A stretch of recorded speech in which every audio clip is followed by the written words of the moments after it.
Donc bonjour, nous sommes de retour en direct des assises de la pêche à Boulogne-sur-Mer. Nous sommes accompagnés de monsieur Alain Caillé, le directeur délégué port de Boulogne de la société d'exploitation des ports du Détroit, la SEPD. Nous sommes des étudiants en master et des doctorants de l'école universitaire de recherche intitulée IFSI, qui rassemble les laboratoires de recherche et les masters qui travaillent sur la durabilité de la filière halieutique et toutes les sciences marines associées. Elle est financée par le plan d'investissement d'avenir France 2030.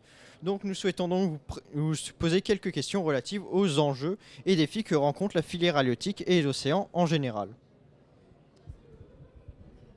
Bonjour Monsieur Caillet. Alors pouvez-vous tout d'abord nous expliquer l'histoire de la criée de Boulogne-sur-Mer et l'évolution des volumes débarqués? Merci. En fait, la criée existe depuis très longtemps. Elle a connu des volumes beaucoup plus importants, puisque dans les années 60-70, on dépassait les 100 000 tonnes de poissons débarqués à Boulogne. Aujourd'hui, on est plutôt aux alentours des 30 000 tonnes. C'est un volume qui s'est à peu près stabilisé sur les 10 dernières années, mais effectivement, la ressource était beaucoup plus certainement abondante à l'époque. Nous sommes historiquement un grand port de pêche du hareng. Aujourd'hui, le hareng, on en pêche encore. C'est un produit saisonnier qui passe au large de nos côtes à partir du mois d'octobre. Mais il y a d'autres espèces qui sont mieux valorisées, comme par exemple l'encornet, qui fait que les bateaux vont plutôt s'orienter vers de la pêche de produits qui se vendent plus cher, évidemment. Vous avez fini, ouais. Merci pour cette première question.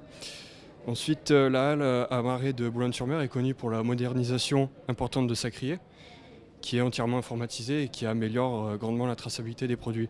Est-ce que d'autres travaux de modernisation du port sont prévus, notamment pour la décarbonation, et à quelle échéance? Merci. Oui, alors effectivement, nous nous occupons de la halle à marée, mais également de tous les équipements du port, puisqu'on a énormément de transformation des produits halieutiques sur le port de Boulogne, au-delà du secteur de la pêche. Sur la halle à marée, on va bientôt changer d'équipement froid et passer sur un équipement qui consomme beaucoup moins d'énergie que ce qui est encore actuel aujourd'hui. Donc à partir de l'année prochaine, on va refaire tous les équipements de froid. On a quand même une très grande surface, 10 000 m² à refroidir. Là, la marée, j'explique simplement que c'est le hall de débarquement du poisson. Donc c'est un outil important aussi pour la pêche. Il y a différents projets aussi qui sont en cours d'études, notamment la pose de panneaux photovoltaïques sur des bâtiments. Donc toute une étude a été menée, puisqu'en fait les panneaux photovoltaïques peuvent se poser que sur des structures suffisamment solides. Donc certaines toitures ne peuvent pas accueillir le panneau photovoltaïque, mais il y a une réflexion globale, y compris avec les entreprises, qui est menée sur ce point-là.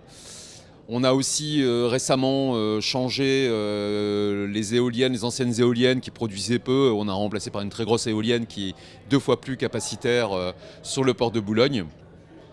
Et puis toutes les démarches effectivement continuent.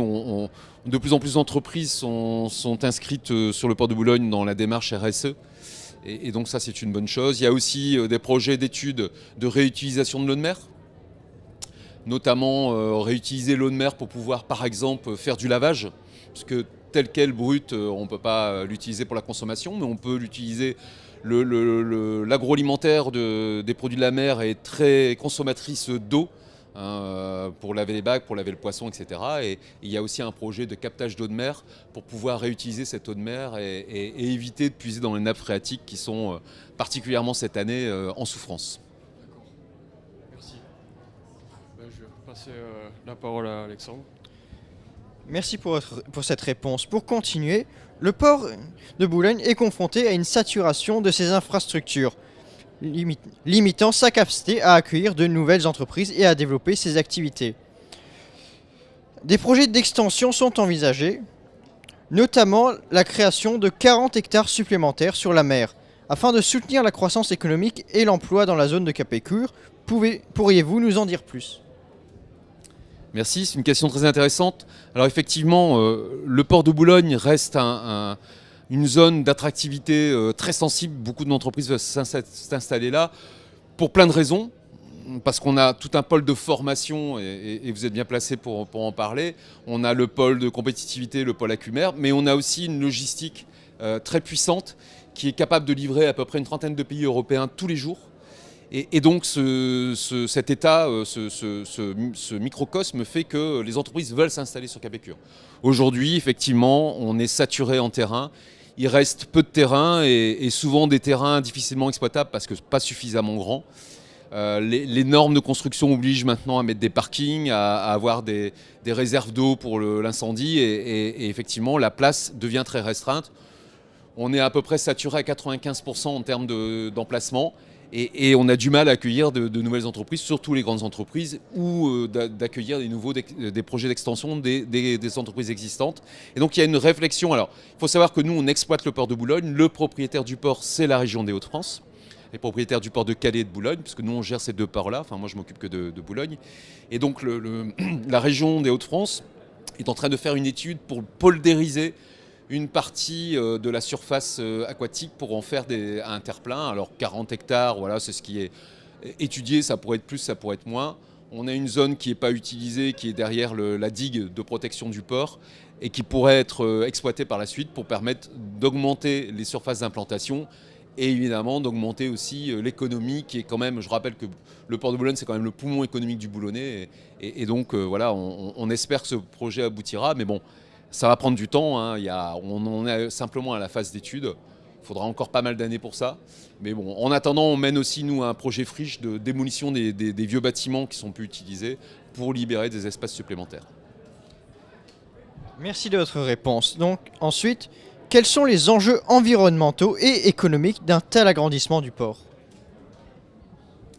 Alors les enjeux économiques sont évidents, hein, c'est pour les raisons que je viens d'expliquer, pour permettre de continuer à développer l'économie du port et du Boulay et de la région.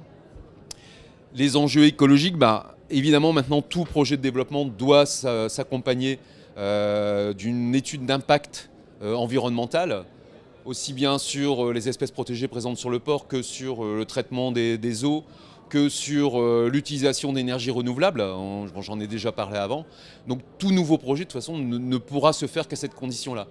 Et c'est la combinaison à la fois de l'impact écologique et de l'impact économique qui est importante. C'est-à-dire que les deux sont complémentaires et ne peuvent pas se faire l'un sans l'autre. On ne peut pas envisager un projet purement économique qui aura des impacts sur l'environnement qui seront catastrophiques. Et inversement, l'écologie, elle n'aura de sens que si elle permet aussi d'accroître l'intérêt économique des entreprises. Merci de cette réponse. Donc une toute dernière question.